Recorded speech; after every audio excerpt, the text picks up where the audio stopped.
tal, amigas y amigos en todo el país? Bienvenidos a Mesa de Análisis Salud. Este es un programa del Sistema de Radio y Televisión de la Universidad Católica de Santiago de Guayaquil. Los saludo una vez más, su amigo de siempre, el doctor Jesse León. Usted está en sintonía del 1190 en AM Radio, canal 42 en UHF o el canal 74 en TV Cable. Además, estamos presentes en todo el territorio nacional, incluyendo las Islas Galápagos, y llegamos a todo el mundo a través de www.ucsg.edu.es. Hoy nos acompaña en el estudio un famoso amigo, el doctor Felipe Barriga, prestigioso anestesiólogo con quien tenemos que conversar, pues tiene una amplia experiencia en el ramo de la anestesiología. Con él desvirtuaremos esos mitos que existen alrededor de la anestesia. Vamos a conocer los usos, sus tipos, sus bondades. Doctor Barriga, muchas gracias, bienvenido al canal. Buenos días, Jessy. Buenos días al público presente. Estamos aquí para sacar de las dudas sobre la anestesia a los televidentes. Doctor Barriga, dentro de las preguntas que nos han enviado los televidentes, existen muchas interrogantes, pero ¿qué le parece si en los tres bloques, y aquí el cuarto bloque, empezamos a hablar en orden? Doctor, ¿qué es la anestesia? Bueno, la anestesia es un procedimiento médico en el cual el paciente, el médico, procede a realizar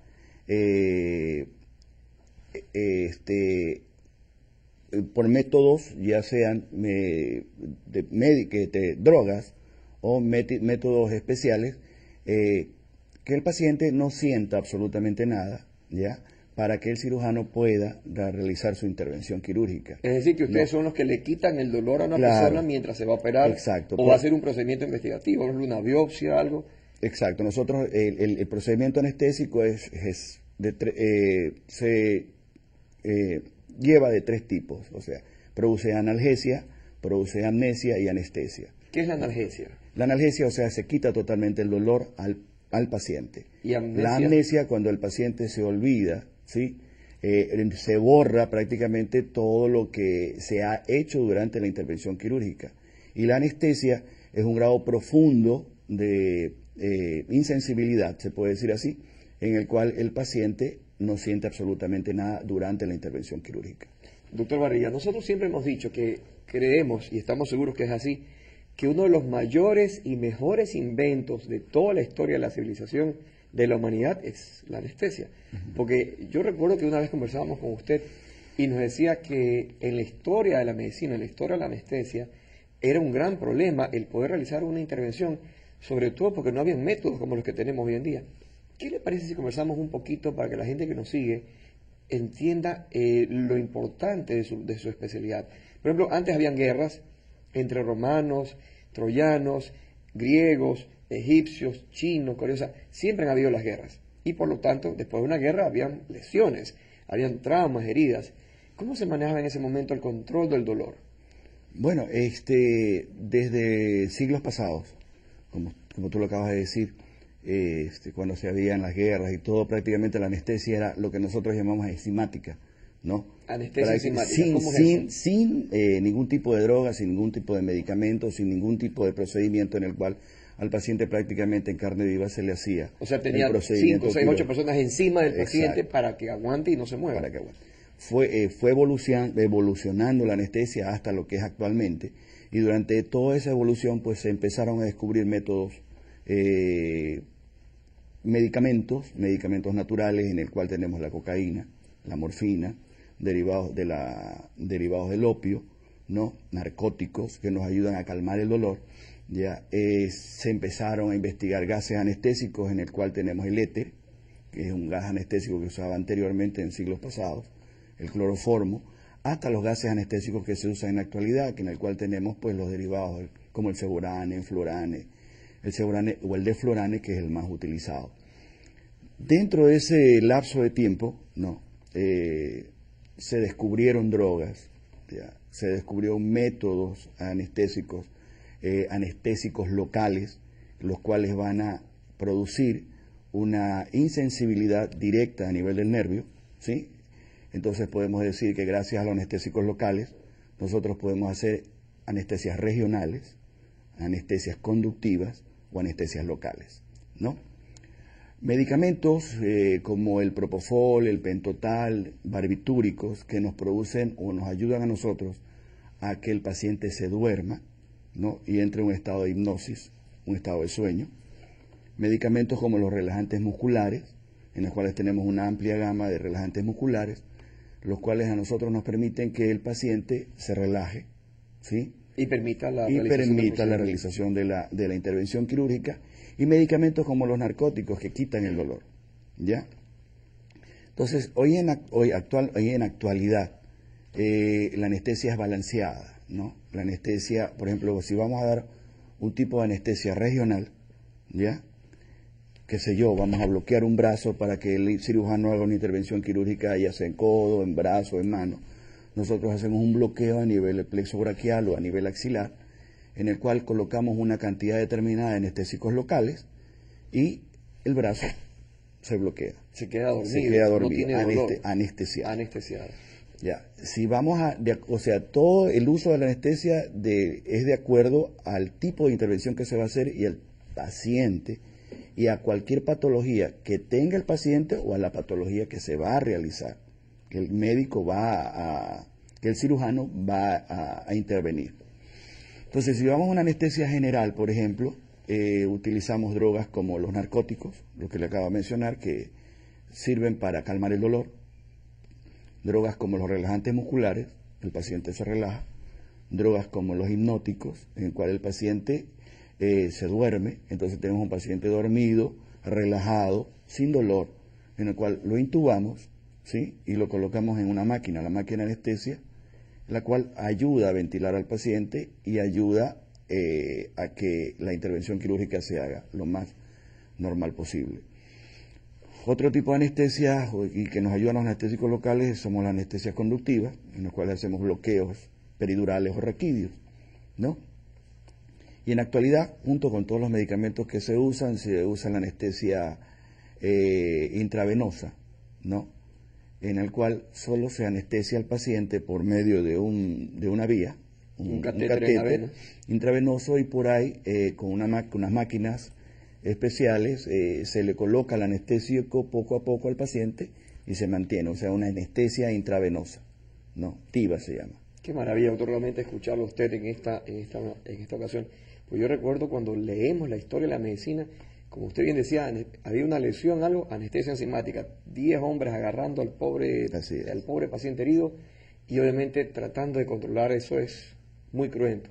Después recordamos que se lo hacía emborrachar al paciente, se lo hacía embriagar, se le daba mucho alcohol y se lo emborrachaba completamente para intentar de que baje el nivel de conciencia y la susceptibilidad al dolor.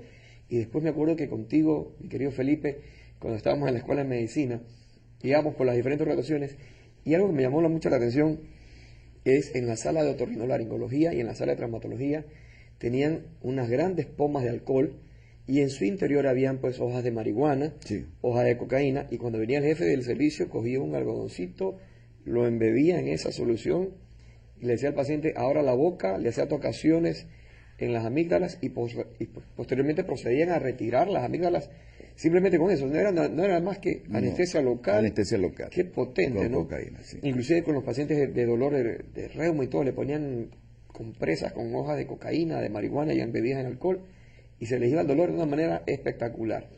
Y el escucharte a ti ahorita, mi querido Felipe, decir que tenemos tanta variedad de métodos sí, y de sustancias, realmente a uno lo deja mucho más aliviado, mucho más alegre y feliz. Saber que cuando vas a ir a un procedimiento quirúrgico no va a padecer tanto. Sí, o sea, la anestesia ha evolucionado tanto en estos tiempos de que ahora se usa, o la anestesia es más balanceada. Es mejor la cantidad de medicamentos, la cantidad de aparatos que se tienen para que el paciente pueda ser intervenido de la mejor manera posible y salga del acto quirúrgico sin ningún tipo de dolor. Espectacular. Dígame una cosa, dentro de los mitos, dentro de las ideas que tenemos en la sociedad, yo he escuchado ese, doctor, no le cogió la anestesia a mi hermana o a mi hermano durante la intervención. ¿Eso puede suceder? ¿Eso es verdad? ¿Y a qué se debería si fuera así?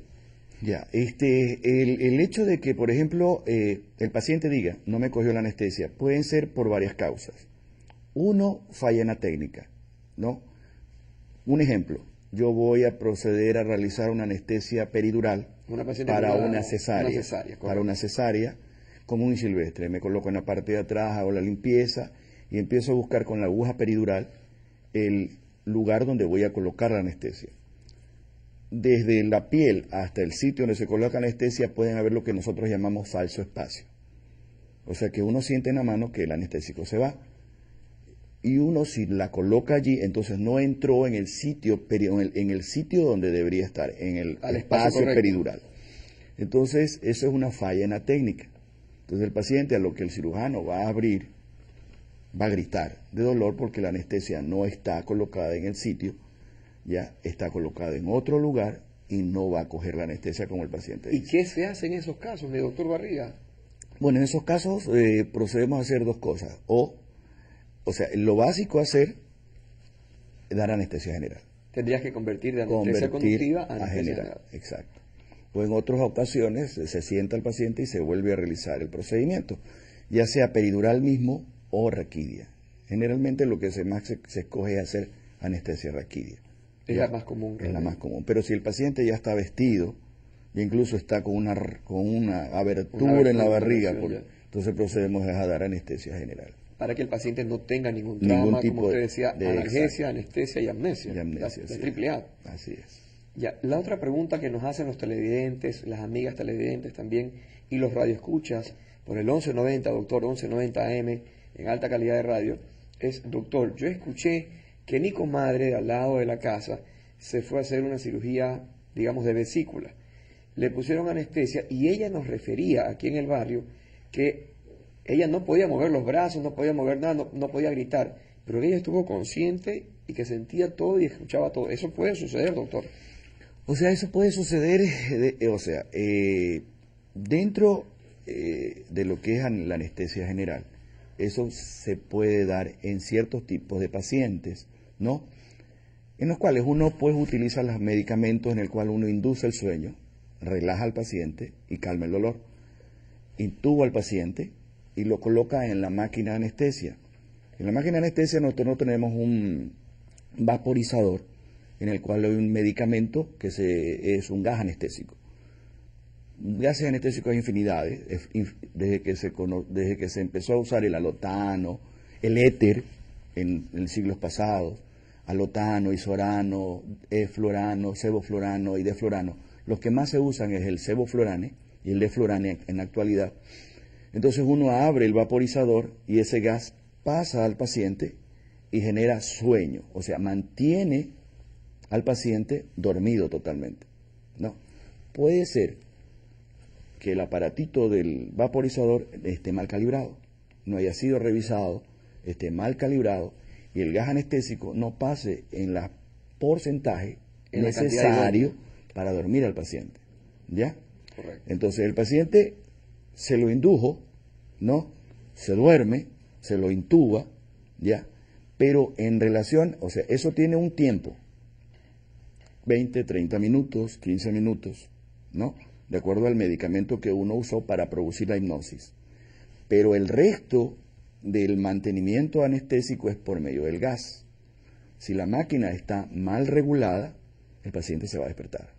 ¿Y esa regulación de qué depende? ¿Del paciente, del tamaño, de la...? No, es una regulación técnica. Todos esos aparatos tienen que tener un mantenimiento especial y tienen que ser valorados cada 3, cada 6 meses. ¿Sí? Por un área de mantenimiento técnico. Por un área de mantenimiento técnico, el cual nos va a decir o va a presentar una tarjetita en que el aparato ha sido revisado la cartilla de y que todo está bien, tanto en la máquina de anestesia como el vaporizador, y que esa máquina y ese vaporizador pueden ser utilizados para procedimientos quirúrgicos. Excelente, doctor Felipe Barriga, anestesiólogo de mucho prestigio en Ecuador. Le voy a pedir que nos dé unos minutitos, ¿qué le parece, doctor? Porque vamos a realizar en este instante la primera pausa en Mesa de Análisis Salud. Ya regresamos para seguir dialogando con el doctor Felipe Barriga, anestesiólogo de Ecuador. Y recuerden que pueden escucharnos también a través del 1190 AM en radio de alta calidad o a través de nuestra página web www.ucsg.edu.es. Ya volvemos.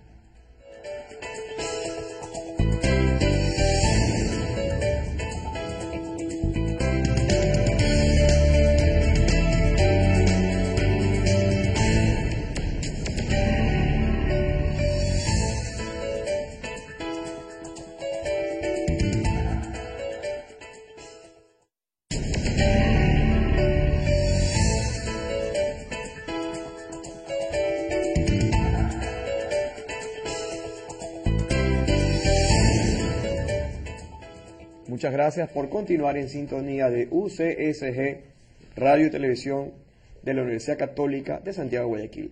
Continuamos con la entrevista del día de hoy con el doctor Felipe Barriga, el tema de anestesia, que es un tema pues que genera muchas inquietudes. Doctor Barriga, hemos recibido a través del correo algunas preguntas. ¿Qué le parece si me permite realizárselas para que usted las exprese, las mismas, las responda de una manera amplia y cómoda? Desde Machala, ante todo, muchísimas gracias a las amigas y amigos que nos sintonizan en Machala, la capital orense. Sonia Ordóñez nos pregunta, doctor, pregúntale al doctor Barriga, dígale, yo me operé hace 1 mes y medio y estoy perdiendo mucho pelo, doctor, ¿qué sucede? ¿Qué hago? ¿Qué tiene que ver la anestesia con eso del que pierdes cabello? No, bueno, o sea, la anestesia no tiene nada que ver en relación a lo que ella la pérdida del pelo. En relación a la pérdida de pelo pueden ser muchas causas, lo que use para lavarse el cabello, o sea, champú, ¿no? Alguna enfermedad interna, ya, orgánica, que esté generando ese tipo de caída del Quizá cabello. falta de vitaminas, alguna de esas Sí, cosas, alguna enfermedad hormonal, ¿no?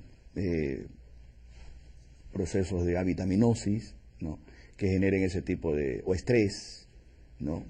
Postquirúrgico, que generen ese tipo de caída del pelo, pero anestesia en sí, los medicamentos anestésicos no generan ese tipo de molestias. Perfecto. ¿No? Desde Manabí, la provincia mimada del doctor Barriga, es engreída suya esa provincia, doctor, me dijeron. Desde Rocafuerte, los mejores dulces del Ecuador. Freddy Reina dice, doctor Barriga, quisiera preguntar, ¿por qué hay anestesia general y por qué hay anestesia raquídea? Explíquemelo. Bueno, creo que ya lo explicaste, pero ¿qué tal si lo refuerzas? O sea, en la historia de la medicina, comenzamos de que se empezó a hacer procedimientos quirúrgicos prácticamente con las personas acostadas y con 10 personas encima. Se empezaron a investigar medicamentos naturales, medicamentos que empezaron a hacerse sintéticos para producir hipnosis, narcosis y relajación. Y se empezó a investigar también anestesias locales a nivel peridural o a nivel raquídeo. Se descubrieron los medicamentos anestésicos locales. Entonces, en el momento en que se realiza ese tipo de descubrimientos, se amplía el campo de la anestesia. Entonces, la anestesia general, con relación a la anestesia regional o conductiva, la anestesia general se escoge de acuerdo al tipo de paciente, de acuerdo a la patología del paciente, de acuerdo a la intervención quirúrgica que va a hacer el médico, el cirujano. Por ejemplo, se va a operar un corazón, se va a hacer una implantación de válvula cardíaca, no se puede dar una anestesia regional, no se puede dar una anestesia conductiva, hay que dormir al paciente, intubarlo y mantener esa anestesia. Pero si se va a operar una mano, ¿sí?, se puede dar anestesia conductiva. En anestesia conductiva hace uno un bloqueo a nivel del nervio, ¿no? Y el nervio bloqueado, que se llama en anestesia, se duerme totalmente el brazo y se produce anestesia del brazo y el médico cirujano puede realizar su intervención quirúrgica. Es decir, doctor Barriga, que cuando yo voy a hacer una partecita del cuerpo, puedo hacer anestesia regional o local. Regional, exacto. Y no necesito dormir para todo el cuerpo del paciente. En cambio, cuando es una cirugía de mayor complejidad, supuestamente como el corazón, digamos, sí requiere estar completamente relajado el paciente. El paciente. Ahora, si son intervenciones un poquito más extensas, por ejemplo, una hernia, una cesárea, un trauma a nivel de hueso, entonces uno puede utilizar anestesia conductiva. La anestesia conductiva se divide en anestesia peridural, raquídea y caudal, que se usa más en niños. Entonces uno anestesia solo regiones más extensas. Por ejemplo, en la peridural, en la raquídea, se va a realizar una intervención quirúrgica, una cesárea, por ejemplo. Con la raquídea. Entonces se anestesia desde la parte superior del ombligo para abajo, ¿no? Y con eso es más que suficiente. Con eso es más que suficiente para realizar la intervención quirúrgica. Doctor Barriga, la misma señorita Sonia Ordóñez de Machala, muchas gracias Sonia, realmente está muy pegada, muy prendida en la señal de UCSG Radio y Televisión, dice, a mí me hicieron una cesárea hace unos meses y todavía en ese rato me dolió la espalda. ¿Puede ser que por una anestesia conductiva en la raquídea tenga esa persona dolor de espalda o a qué se debería? O sea, eso es una queja no muy frecuente. Pero en ciertos pacientes ellos indican que hay dolor de espalda. Ahora, uno coloca la anestesia, ya, por ejemplo, en la cesárea, una peridural, una raquidia. Uno coloca un anestésico local en la piel y coloca la aguja. La aguja es un poquito larga, un poquito gruesa, ¿sí? Pero es una aguja que va dirigiéndose hacia el espacio peridural. En esa dirección va rompiendo o va pasando por piel, por diferentes tejidos, por grasa, por capas, ¿no? por ligamento, hasta que llega a un ligamento que es el ligamento amarillo. Y ahí se coloca uno ya sea la anestesia peridural y un poquito más allá la raquidia. Entonces, ese tipo de trayecto solo te puede generar dolor o una molestia ligera, como quien se ha hincado, como quien le han puesto una inyección intramuscular. O sea, dolor permanente, muy difícil, salvo que se dañen estructuras nerviosas, ¿sí? O salvo que se dañen estructuras óseas, lo cual no se genera, sí, por la aguja no está en capacidad para generar ese tipo de molestia. Tenemos un saludo cordial de la gente de Manta. Muchísimas gracias a nuestros amigos de Manadí. En Manta, desde Manta tenemos a Karina Hernández. Karina Hernández pregunta, doctor, a mí me hicieron una cesárea y me dolió mucho la cabeza, tuvieron que ponerme una cosa con sangre, dice aquí. ¿Qué es eso, doctor? Ya, esas son complicaciones que se dan durante la anestesia conductiva, ¿ya? Como te dije anteriormente, la anestesia conductiva puede ser peridural o raquidia, ¿ya? Eso es una falla técnica, pero que está determinada dentro de las complicaciones anestésicas. O sea, no es culpa del anestesiólogo. No es culpa del anestesiólogo, no es culpa del anestesiólogo, exacto. De repente es en el camino, como... Así es. Para quedar claro, ¿usted tiene algún equipo de rayos X con el cual introduce... ¿Cómo se introduce? Simplemente por el tacto. Hay un periduroscopio que es muy caro, eso no lo hay aquí, eso hay en otros países, correcto, en el cual uno coloca y puede ver el espacio peridural por medio de la aguja, pero acá ya el asunto es técnico, ya son las manos, la experiencia del anestesiólogo. La sensibilidad que uno tiene en las manos, así es. Entonces, ahí lo que se hace, lo que se produjo en ella es una punción accidental de dura madre, por eso la palabra accidental. Una punción accidental de dura madre, ¿no? Entonces la aguja va más allá del espacio. Y es lo que origina el dolor. Exacto. De cabeza. Entonces uno a lo que ingresa la aguja, ¿sí? Rompe la dura madre, a lo que uno saca el trocar, entonces uno ve que sale líquido cefalorraquídeo. Entonces uno tiene que cambiar la técnica, hacer una raquidia, retirar la aguja, y para que el paciente no sienta la cefalea que la paciente tuvo, hacer un parche hemático. En el mismo momento. Ahora, está indicado, ¿sí?, que se puede hacer mejor es sacar la aguja y esperar unos 3, 4, 5 días. Dar un tratamiento médico, ¿ya? Y ver si el paciente espontáneamente se cierra esa situación, el agujero, porque el paciente tiene que permanecer acostado. En su defecto, el anestesiólogo, para agilitar el asunto, porque si es un paciente privado en clínica, el estar 5 días metido le va a salir muy caro, muy costoso. Incluso en un hospital son 5 días de mantenimiento de una cama que la necesita otra persona. Entonces nosotros los anestesiólogos lo que hacemos es agilitar la situación. Sacamos unos 12 centímetros de sangre del paciente, buscamos en otro espacio y colocamos la sangre. Eso se llama parche hemático. Ese parche hemático lo que hace es que el coágulo que se forma tapice el hueco, ¿no?, a nivel de la dura madre, y ya no salga líquido cefalorraquídeo. Eso es automático.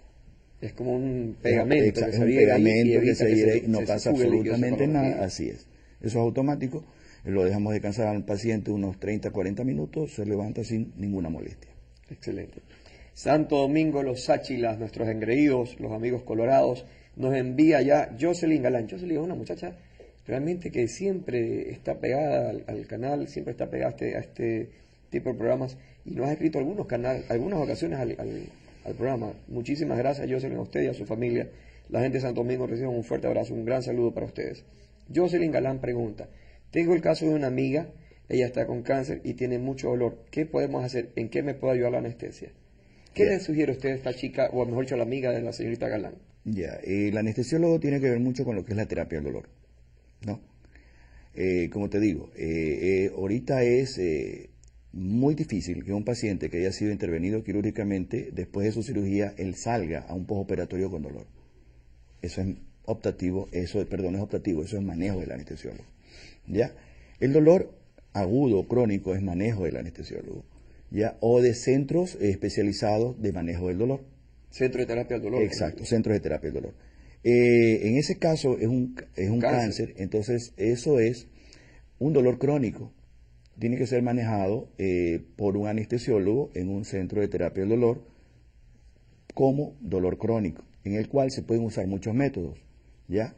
Se pueden usar métodos medicamentosos, en el cual se usan narcóticos tipo tramal, ¿no? Tipo fentanil, ¿ya? Hipnóticos o sedantes, ya tipo benzodiazepina, para mantener al paciente tranquilo, o si el paciente refiere mucho dolor, procedimientos regionales, la peridural, en el cual se coloca un catéter peridural, ¿sí? Se lo fija al paciente y se lo mantiene durante varios días por medio de una bomba, dándole poco a poco cantidades determinadas de analgésicos y de anestésicos, los cuales generan que el paciente se le calme el dolor. Ya, también se pueden utilizar en las drogas anteriores los AINES, ¿sí? Que tipo diclofenac, los nuevos que son drogas, los meloxicam, cualquiera de esas drogas, se van juntando, ¿ya? Para coadyuvar al tratamiento del dolor crónico. Espectacular, realmente eso del dolor crónico es terrible, porque yo creo que usted puede vivir quizás de una manera demasiado limitada, doctor. Hemos visto casos severos de dolor que son invalidantes, incapacitantes. Entonces realmente es una pregunta muy buena la que nos acaban de hacer desde Santo Domingo, Jocelyn. Esperamos que te hayan respondido apropiadamente tu pregunta. Tenemos a Daniel Barzola desde Milagro y La Troncal.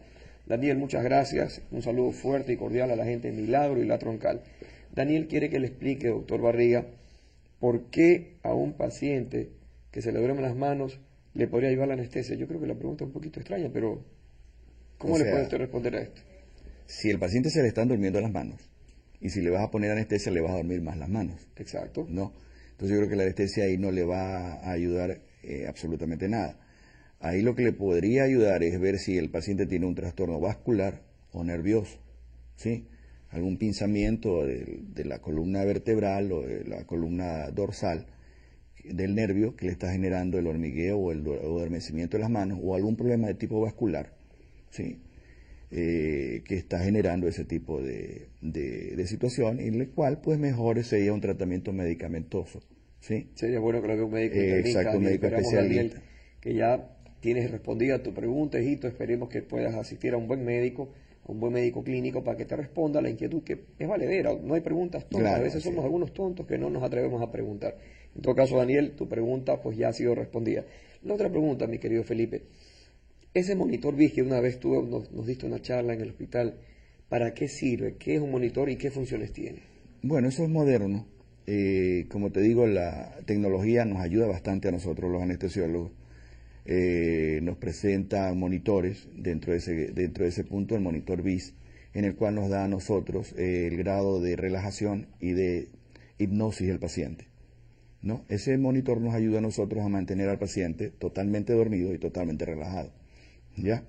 Y cuando nosotros, la intervención quirúrgica ya está por terminar o se ha terminado, nos ayuda a ver cómo el paciente va saliendo poco a poco de la hipnosis y de la relajación que uno le ha generado al paciente. Y con eso usted regula los parámetros anestésicos. Regula los parámetros anestésicos. Si durante el acto anestésico el paciente veo que por medio del monitor el paciente se me está despertando, lo profundizo más.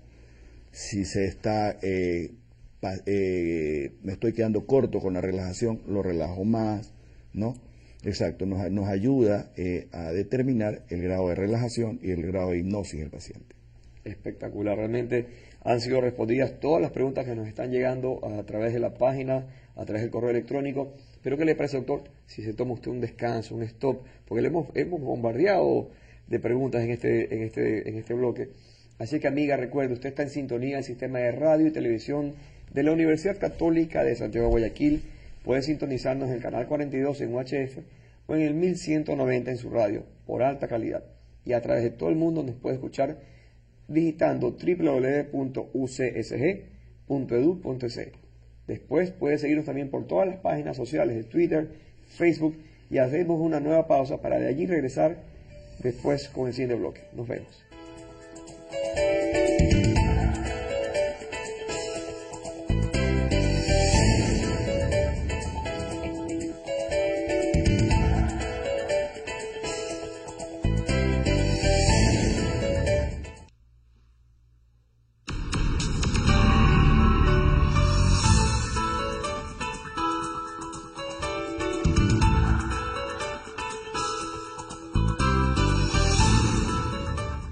Muchas gracias por continuar en sintonía de UCSG, Sistema de Radio y Televisión de la Universidad Católica de Santiago de Guayaquil.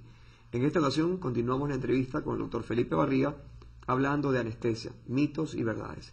Doctor Barriga, estábamos hablando y en el intermedio de esta pausa mencionábamos de cómo hacen ustedes, los anestesiólogos, hoy en día para calcular las dosis exactas para cada paciente, para cada caso de anestesia. ¿Tienen alguna fórmula, algún método? No, sí, la dosis se calcula de acuerdo al kilogramo del paciente, a los kilos del paciente, o sea, dosis kilo o dosis metro cuadrado de superficie corporal, ¿no? Por ejemplo, o sea, si yo tengo más peso, yo peso, 70 kilos, pero si yo peso 100 kilos, ya no me va a poner la dosis para 70, sino para 100 kilos. Para 100 kilos. Así se hace. Así es. O si yo tengo, digamos, 4 metros cuadrados de superficie corporal versus una persona que sea más gordita o más alta, 6 metros, obviamente será más dosis. Hace un poco más de dosis, o sea, por ejemplo, cada droga tiene su dosis por kilo o dosis por metro cuadrado. Por ejemplo, el tiopental, 3 a 5 miligramos kilo peso, entonces 70 por 3, ¿no? 7 por 3 es 21, 210 miligramos a 350 miligramos de tiopental para que se genere hipnosis. ¿Y con eso es suficiente? Con eso es suficiente. ¿Y le ha tocado a usted casos de repente que con esa dosis apropiada o idónea, indicada por la Academia de Anestesia, usted se queda corto y de repente el paciente sigue y está viéndolo y no pueden operarlo? Claro, o sea, depende totalmente de la idiosincrasia del paciente. Los pacientes no son todos iguales, ¿sí? Hay pacientes que en dosis menores se duermen totalmente o se genera lo que uno desea hacer, ¿no? Y hay pacientes en que uno tiene que duplicar o usar dosis mayores para que se genere hipnosis, se genere relajación, se genere narcosis en el paciente. O sea, todo depende también dentro de la idiosincrasia de cada caso. Idiosincrasia que está determinado en los libros de farmacología. O sea, la idiosincrasia del paciente tiene mucho que ver en relación al manejo del paciente, sobre todo a nivel de las drogas. Doctor Barriga, ¿le ha tocado a usted casos de pacientes que de repente le dicen yo soy alérgica a todo, soy alérgico a todo, no puedo utilizar esto? ¿Qué se hace? ¿Que se manda algún examen? ¿O cómo hacen ustedes los anestesiólogos cuando tienen un paciente tan delicado? Generalmente los pacientes ya vienen, para que ya sepan que son alérgicos a todos, ya vienen estudiados por un alergólogo, en el cual el alergólogo nos manda un papel, en el cual nos dice todita la medicación. En ese reporte. Exacto, todita la medicación, el cual el paciente no puede colocárselo o no puede tomar. Nosotros manejamos farmacología, entonces tenemos que ver qué otro medicamento puede ser utilizado para ese paciente sin que le cause daño, ¿no? Pero previo, como es un paciente muy sensible, como es un paciente que ya tiene muchas situaciones de sensibilidad alérgica, nosotros usamos drogas tipo corticoides que evitan que se vaya a generar algún tipo de alergia con las drogas que nosotros vamos a colocar, que no están en la lista, por supuesto, ¿no? Pero que por algún X motivo, por alguna idiosincrasia o por una reacción cruzada, se puede generar. Entonces nosotros previamente eso nos ponemos un paso anterior, un paso antes, para que no se vaya a generar ninguna situación que nos pueda complicar la vida a nivel de anestesia. Increíble. Carolina López, desde Montecristi, Manaví. La gente de Manaví está muy pegada en este canal, increíble. Muchas gracias a Manaví. Carolina le pregunta, doctor, escuché el caso de anestesia con hipnosis. ¿Es verdad o es un mito? No, sí se hace ese tipo de anestesia, ¿no? Incluso un día lo vi con un colega anestesiólogo en la maternidad cuando trabajaba ahí. en el cual pues se genera, se hizo una cesárea con hipnosis, sí se hace, pero bueno, no es una situación que todos los anestesiólogos manejamos, sino es un procedimiento que se sigue investigando, ¿so? Y que algún día quizás pueda ser colocado. Y de repente, ¿qué le parece, doctor? La pregunta de Carolina López nos sirva para la anterior. Si es una persona que tiene mucho cuadro de alergia, ¿le podría ir bien quizás con hipnosis? También. Puede ser una alternativa anestésica para ese tipo de personas. Y a mí se me hace difícil, pero se me ocurre una pregunta. Usted sabe que los chinos, la medicina tradicional china, tiene más de 5.000, 7.000 años de experiencia y de conocimiento. Dentro de eso está la famosa acupuntura. En la acupuntura usted ha visto que le ponen esas agujitas de oro, de plata, de acero en ciertas partes, los meridianos, los puntos de los meridianos de presión. ¿Usted cree que también con eso se pudiera dar de repente alguna anestesia, al menos local o troncular? Bueno, se utilizan de acupuntura no estoy, yo tampoco soy especialista, muy experto en esa cuestión, pero pienso yo que se usan agujas, o sea, he visto que se usan agujas que son colocadas a nivel de los nervios, y la anestesia es justamente un bloqueo a nivel nervioso. O sea que impediría el flujo de la transmisión de la información, de la energía. Exacto, de la transmisión nerviosa. Entonces creo que sí se puede utilizar, o sea, se puede colocar, ¿sí?, para generar un tipo de anestesia regional, al menos un tipo de anestesia troncular, temporalmente, así es. Qué espectáculo, realmente es impresionante. Doctor Barriga, yo tengo una pregunta que hacerle. Cuando usted le llega a un servicio de emergencia, un paciente que viene con muchos traumas, con muchas heridas, de repente ha sufrido una caída, un volcamiento, o ha sufrido la violencia a nivel de la calle, que ha sido avaliado, ha sido golpeado, maltratado. Ese paciente que le viene a usted sangrando, que le viene en mal estado de salud, viene crítico, ustedes lo preparan, lo toman, ¿qué le hacen? ¿Qué medidas de reanimación se toman en esos casos los anestesiólogos? O sea, como medidas de reanimación o como procedimientos previos. Ambas cosas. ¿Qué se hace en esos casos, doctor? Ya, llega un paciente, primero se lo estabiliza, ya, ve si no tiene algún tipo de fractura, sobre todo a nivel cervical. Uno ve cómo llega el paciente de afuera, ¿sí? Se empieza a valorar clínicamente, o sea, ya es un equipo, no solo es el anestesiólogo, ya es el equipo del cirujano, el clínico, enfermeras, todo, que estamos viendo qué tiene el paciente, qué tipo de traumas tiene el paciente. Ya, se le van a hacer exámenes especiales, sangre, radiografías, tomografías, dentro de lo que se puede hacer, ¿sí? Pero si es un paciente que, por ejemplo, está sangrando internamente, tiene una ruptura de vaso y clínicamente está chocado, ¿sí?, se lo ve pálido, sudoroso, que se está muriendo. ¿Y en ese rato qué hace o el paciente está baleado? ¿Qué hacen ustedes en ese rato en el servicio de emergencia? Colocar una vía, si el paciente se nos está yendo, intubar al paciente inmediatamente y pasarlo directamente a quirófano, ¿sí? Dentro de ese traslado se están sacando sangre, se están haciendo otros procedimientos para ver, para obtener resultados posteriores, pero el paciente tiene que ser trasladado inmediatamente a un quirófano donde el equipo médico y el equipo anestesiólogos van a proceder para que se haga la intervención quirúrgica y salga el paciente. Dijo una palabra, se lo intuba. ¿Qué es intubar un paciente, doctor? Ya, intubar un paciente es un procedimiento que se puede utilizar en anestesia general, o sea, se lo usa en anestesia general, o se lo puede utilizar en una emergencia para reanimar un paciente. Cuando se usa en anestesia general, bueno, el procedimiento es muy, no sencillo, es un procedimiento práctico, en el cual pues se duerme el paciente, se lo relaja y se coloca un tubito en su garganta, a nivel de sus vías respiratorias. O sea, va hacia la tráquea. Va hacia la tráquea. Por eso se llama tubo endotraqueal. Va dentro de la tráquea. Con ese tubo uno conecta al paciente a la máquina de anestesia y la máquina de anestesia ventila por un fuelle, le da la cantidad de respiraciones y la cantidad de volumen que uno coloca, ¿no? Y se mantiene el paciente ventilado con oxígeno al 100% más los gases anestésicos. Eso dentro de lo que es anestesia general. ¿Se puede utilizar en un procedimiento de emergencia? Sí, si el paciente se está con distrés respiratorio, en el cual el paciente no respira bien, si está chocado y se está muriendo o está en paro cardíaco, ¿sí?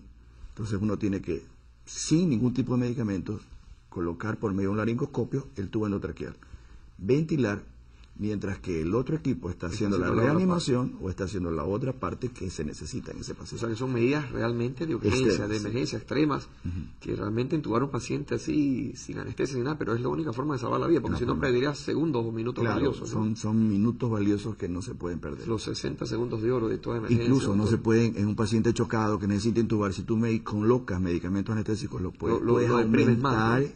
que el El paciente choque se sea muera mayor. más rápido. Terrible, es realmente una situación de extrema urgencia.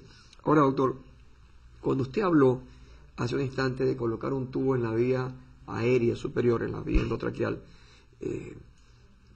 yo he visto también que usted da mucho énfasis en sus clases de poner en la tráquea, porque abajo de esto, ¿qué existe, doctor?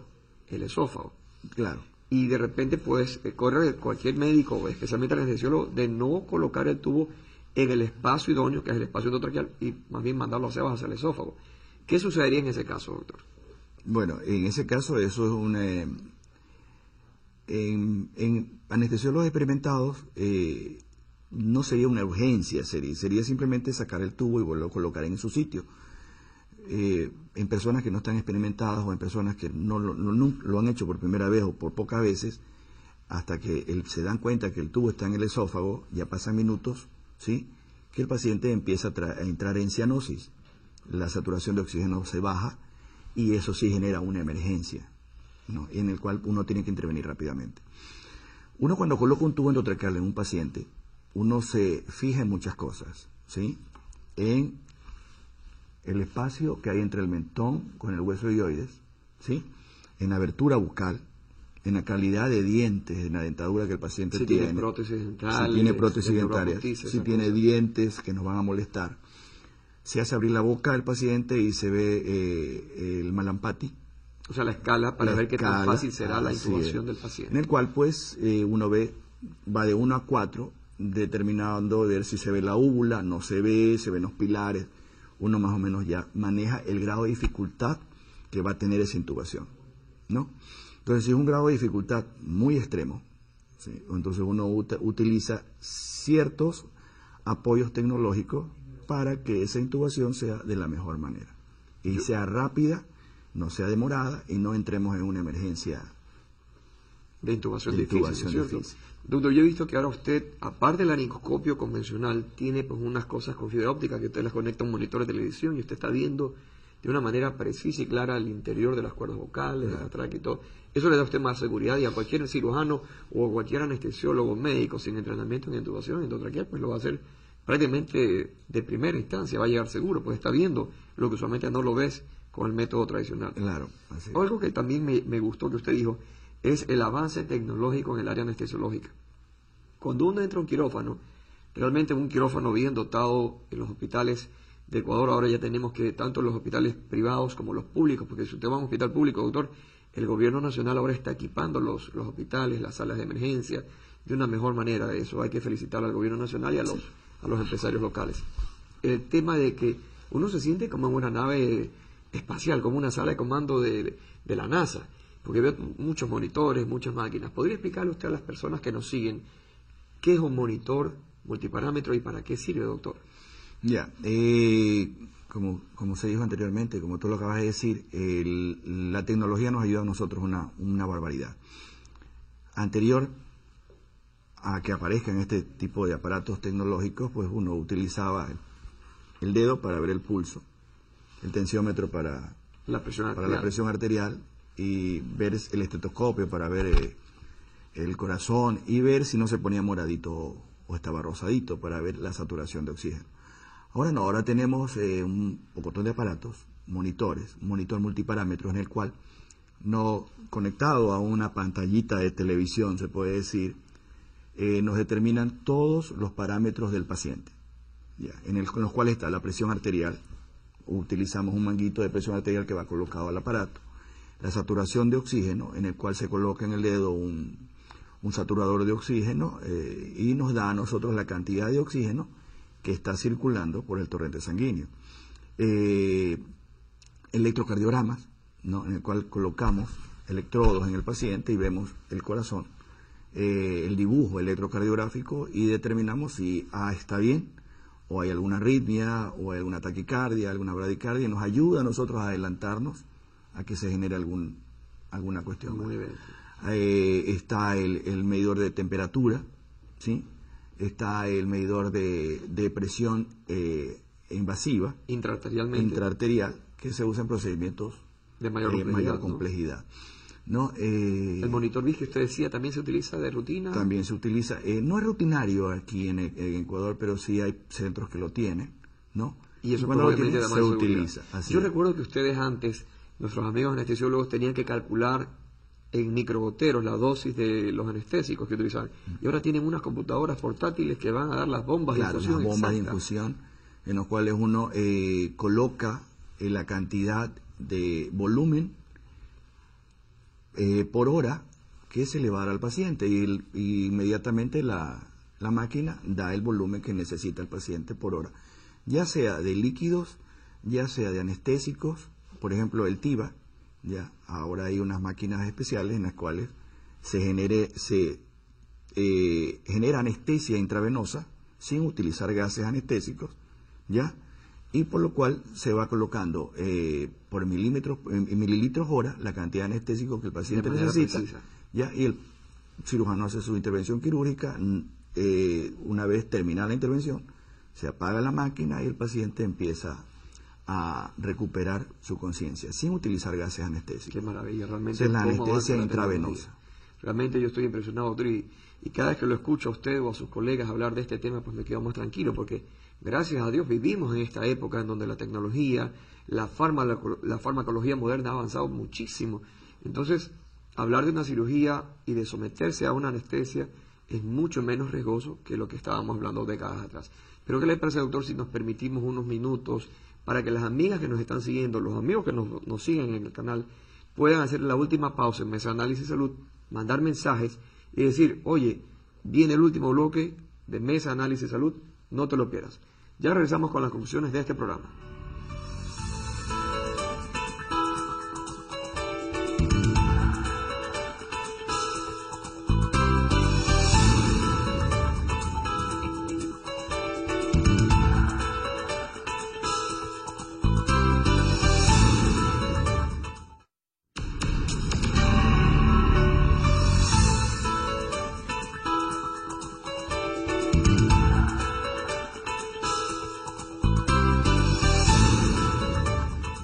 Muchísimas gracias por continuar en sintonía de UCSG, Sistema de Radio y Televisión de la Universidad Católica de Santiago de Guayaquil.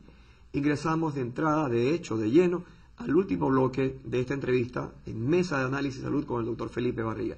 Doctor Barriga, en este proceso de receso que tuvimos antes de este bloque, hablábamos de que muchas personas dicen, salí excelente de la cirugía, terminé muy bien, pero me llevaron a un área, que es postoperatorio, y después de media hora mi persona o mi familiar se deprimió y tuvieron que volverle a dar oxígeno. ¿Es eso cierto? ¿A qué se debe, doctor? Ya, cuando el paciente sale del área de la intervención quirúrgica, sale del quirófano a un área que se llama postoperatorio. El área postoperatoria es una de las áreas más críticas de un hospital, de una clínica, porque ahí es donde se presentan la mayor cantidad de accidentes o de eventos, ¿no es cierto? O de eventos en el cual el paciente puede hasta perder la vida. ¿Qué se genera? Cuando un paciente sale de una intervención quirúrgica donde se le da anestesia general, donde se da una sedación, el paciente tiene que salir totalmente despierto, ¿sí? O sea, no despierto en relación a que pueda caminar, hablar, saltar, no, sino en un estado en el cual pueda responder a las preguntas, pueda comunicar sus inquietudes, aunque un poquito somnoliento, pero él pueda responder. Y puede colaborar en un sin estarlo estimulando. Ya, entonces, a veces puede que el paciente pase al postoperatorio no en esas condiciones, ¿sí? Si pasa en esas condiciones, el postoperatorio tiene que estar es difícil que pase o que dejen entrar a un paciente a un postoperatorio en esas condiciones, ¿sí? Porque en el postoperatorio hay una enfermera, hay un médico, hay una licenciada que va a decir no. O sea, hay un equipo en postoperatorio, un equipo médico y paramédico. Sí, no, me trae al paciente totalmente despierto, ¿no? Pero puede que pase, ¿no? Entonces, los del postoperatorio tienen que estar viendo a ese paciente siempre. O el paciente puede pasar totalmente despierto, ¿sí? Pero el medicamento anestésico puede recircular, sobre todo en pacientes obesos, en pacientes gordos, ¿sí? El medicamento anestésico, ciertos medicamentos recirculan, o sea, pasan por la grasa y vuelven a entrar al torrente circulatorio, ¿sí? ¿Y qué sucede en ese rato, doctor? Que el paciente se puede deprimir. El paciente se puede deprimir respiratoriamente, puede deprimir su estado de conciencia y se puede morir, ¿sí? Entonces, el equipo médico que está en el postoperatorio tiene que estar a todo paciente que pasa mucho ojo. Y se lo monitoriza, o sea, se le Claro, colocan esos monitores que ustedes se le decían colocan también, monitores multiparámetros en el cual alarmas todo se ve activas y y todo. todo se alarma. Puede suceder también que son cuestiones fortuitas, ¿no? Que generalmente sí pasan, tanto en postoperatorio como en la habitación, que los pacientes pueden generar, en ciertas intervenciones quirúrgicas, pueden generar trombos, ¿sí? ¿Qué es un trombo, doctor? Un trombo es un coágulo que se presenta o se genera en los vasos sanguíneos, ¿sí? Y se puede dar en pacientes que han sido intervenidos durante muy largas horas, ¿sí? Y esos trombos se disparan a nivel pulmonar, ¿sí? Y generan tromboembolismo pulmonar. El paciente se muere por eso, ¿ya? O incluso se puede generar en personas sanas que están viajando durante muchas horas. Por eso es que se prevé, diciéndole a las personas que viajan, que es cada cierto tiempo, cada hora, cada 2 horas, se levanten a estirar sus piernas, ¿no? Si se presenta en personas sanas, en personas que van a ser intervenidas, peor. Con más razón. ¿Ya? Y se puede generar un trombo en postoperatorio o en la habitación, en el cual el paciente se mueve, camina, se levanta, se dispara el trombo y el paciente se muere. Doctor, algo que se habla hoy en día, sobre todo por aspectos médicos, técnicos, legales, es se debe relacionar siempre o estimular siempre al paciente, hacerse un chequeo o una consulta preanestésica.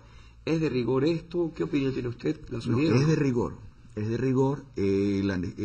Está estipulado dentro de las leyes que el paciente tiene que ser visto previamente por el anestesiólogo, en el cual el anestesiólogo tiene un pool de preguntas en el cual él va a darse la idea de cómo está el paciente. Aparte de los exámenes Aparte que se de hayan los hecho, exámenes, aparte de la entrevista con el cirujano. Aparte de los exámenes, aparte de que el cirujano haya hablado con el anestesiólogo, el anestesiólogo tiene que darse también una idea de qué es lo que se va a hacer en ese paciente, qué patologías tiene el paciente, porque incluso el anestesiólogo es un médico, puede descubrir otra patología más. Que quizás pasó desapercibida para Exacto, el equipo médico. que pasa desapercibida y en el cual eso va a generar o que la intervención no se haga o que el anestesiólogo tome otra precaución dentro de su anestesia, o la cambie o tome ciertas precauciones.